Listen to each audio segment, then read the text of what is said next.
Le nombre de charge Z et le nombre de masse A sont les deux grandeurs physiques qui se conservent lors d'une transformation nucléaire. Nous allons d'abord étudier la première fusion. D'après l'énoncé, deux noyaux de carbone 12 fusionnent pour créer un noyau de néon et une autre particule. D'après le tableau périodique, on voit ici que le carbone 12 a un Z égal à 6 et un nombre de masse A égal à 12. On forme du néon ici, donc avec un Z égal à 10 et un A qui est égal à 20. Donc, l'équation de la transformation est la suivante. On a nos deux noyaux de carbone 12 qui fusionnent pour former notre noyau de néon 20 et une autre particule. D'après les lois de la conservation, on a bien 6 plus 6 qui est égal à 10 plus Z, mais également 12 plus 12 qui est égal à 20 plus A. On en déduit que Z égale 2 et que A égale 4. D'après le tableau périodique, pour un Z égale 2, cela correspond au noyau d'hélium. Donc l'équation de la transformation est la suivante. Notre noyau de carbone 12 qui réagit avec un autre noyau de carbone 12 qui va former un noyau de néon 20 et une particule d'hélium 4.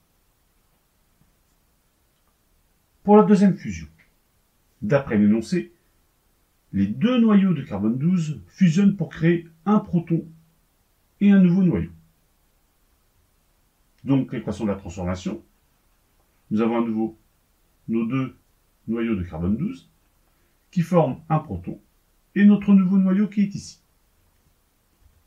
D'après les lois de la conservation, on a bien 6 plus 6 qui est égal à 1 plus Z, mais également 12 plus 12 qui est égal à 1 plus A. Donc, Z égale 11 et A égale 23. D'après le tableau périodique, le numéro atomique Z égale 11 correspond à l'atome de sodium, Na. Donc, l'équation de la transformation est la suivante. Nos deux noyaux de carbone 12 fusionnent pour former un proton et notre noyau de sodium 23.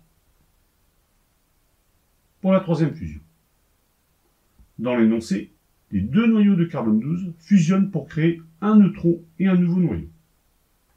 Donc l'équation de la transformation est la suivante. Nos deux noyaux de carbone 12 qui fusionnent pour former un neutron et un nouveau noyau.